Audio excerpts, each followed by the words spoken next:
नमस्कार, आप देख रहे हैं न्यूज़ वन इंडिया। मैं हूं आपके साथ पंकज यादव। करते हैं बुलेटिन की शुरुआत इस वक्त की बड़ी खबर के साथ। तो लखनऊ से बड़ी खबर, जहां पर पश्चिमी यूपी के दौरे पर आज गृह मंत्री अमित शाह मुजफ्फरनगर और मुरादाबाद के प्रवास पर रहेंगे। अमित शाह बीजेपी के प्रत्याशी संजीव बालियान के पक्ष में करेंगे सभा। आरएलडी प्रमुख जयंत चौधरी भी सभा में होंगे शामिल।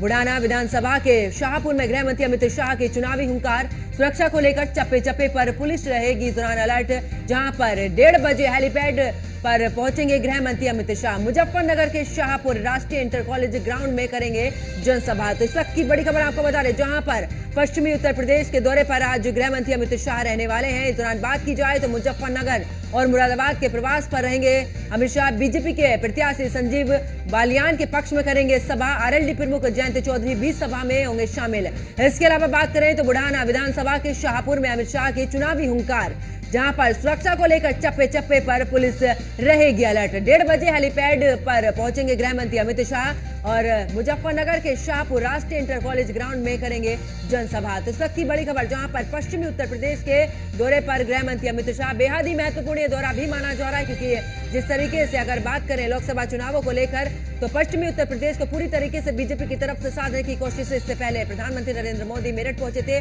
उससे पहले अगर बात करें तो मुख्यमंत्री योगी आदित्यनाथ और डिप्टी सीएम भी पहुंचे थे। और अब गृह मंत्री अमित शाह भी पश्चिमी उत्तर प्रदेश के दौरे पर, और उनके दौरे को लेकर पुलिस प्रशासन की अगर बात की जाए तो चप्पे चप्पे पर पैनी नजर। मुजफ्फरनगर के शाहपुर राष्ट्रीय इंटर कॉलेज ग्राउंड में जनसभा को संबोधित करेंगे और बीजेपी प्रत्याशियों के पक्ष में वोट करने की जनता से अपील करेंगे। साथ ही तमाम उपलब्धियों के बीच जनता के बीच में रखेंगे गृह मंत्री अमित शाह। और किस तरीके से डबल इंजन की सरकार लगातार काम कर रही है, इसको लेकर भी जनता के बीच में पहुंचेंगे गृह मंत्री अमित शाह। तो इस वक्त की बड़ी खबर आपको बता रहे, जहां पर बुढ़ाना विधानसभा के शाहपुर में अमित शाह की चुनावी हुंकार और सुरक्षा को लेकर चप्पे चप्पे पर पुलिस अलर्ट रहेगी। 1:30 बजे हेलीपैड पर पहुंचेंगे गृह मंत्री अमित शाह। इसी के साथ आपको जानकारी दे दें कि मुजफ्फरनगर के शाहपुर राष्ट्रीय इंटर कॉलेज ग्राउंड में भी जनसभा को संबोधित करेंगे। तो इस वक्त की बड़ी खबर लखनऊ से, जहां पर पश्चिमी यूपी के दौरे पर गृह मंत्री अमित शाह। और बात की जाए मुरादाबाद और मुजफ्फरनगर में, इस दौरान उनके दौरा है और बीजेपी के प्रत्याशी संजीव बालियान के पक्ष में वोट करने की अपील जनता से भी करेंगे। और इस बार अगर बात करें तो बीजेपी को आरएलडी का भी साथ मिल रहा है। और ऐसे में पश्चिमी उत्तर प्रदेश की बात की जाए तो आरएलडी का एक अपना ही वर्चस्व है। और ऐसे में बीजेपी पुरजोर कोशिश कर रही है कि जिस तरीके से 80 लोकसभा सीटें हैं, उन पर पूरी तरीके से लक्ष्य है और उनको जीतने की कोशिश। और ज्यादा जानकारी के साथ हमारे संवाददाता सचिन जौहरी हमारे साथ में लाइव जुड़ चुके हैं। सचिन, अगर बात करें गृह मंत्री अमित शाह का मुरादाबाद और मुजफ्फरनगर का दौरा है, पश्चिमी उत्तर प्रदेश को साधने की पुरजोर कोशिश बीजेपी की। देखिए, बीजेपी ने जो मिशन 80 का नारा दिया हुआ है, उसी को साधने के लिए बीजेपी कोई कोर कसर नहीं छोड़ रही है।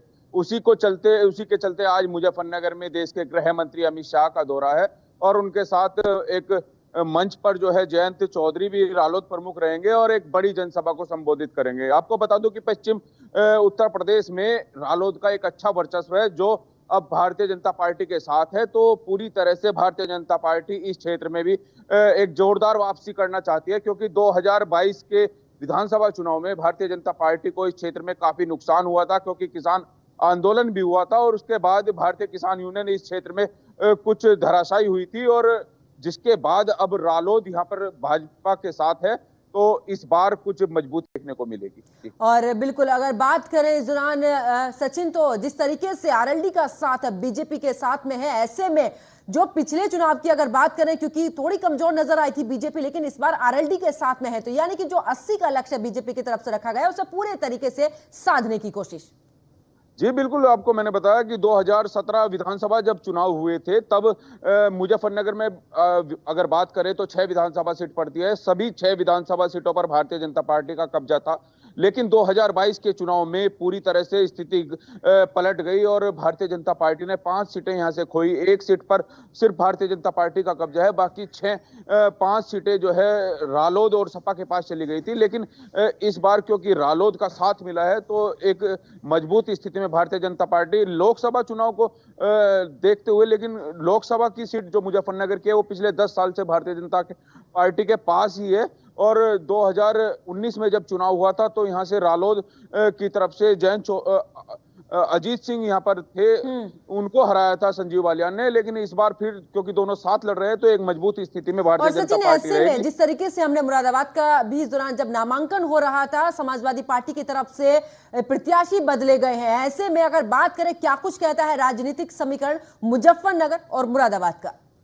देखिए, जिस तरह से समाजवादी पार्टी के बार बार प्रत्याशी बदले जा रहे हैं तो कहीं ना कहीं लगता है कि अभी कुछ स्थिति सही नहीं है, लेकिन भारतीय जनता पार्टी जो भी निर्णय लेती है वो मजबूती के साथ लेती है और वो कॉन्फिडेंस भी दिखता है क्योंकि 80 पार का नारा, 80 की 80 सीट पर भारतीय जनता पार्टी जीतने का दावा कर रही है। तो भारतीय जनता पार्टी कोई कोर कसर नहीं छोड़ना चाहती है। आपको मुजफ्फरनगर की स्थिति बताऊं, क्योंकि आज यहाँ पर मुजफ्फरनगर में गृह मंत्री आ रहे हैं और उससे पहले मुख्यमंत्री आ चुके हैं, उप मुख्यमंत्री आ चुके हैं, तो पूरी तरह से पश्चिम पर पूरा फोकस है भारतीय जनता पार्टी। चलिए, बहुत बहुत शुक्रिया सचिन हमारे साथ जुड़ने के लिए और तमाम जानकारी साझा करने के लिए।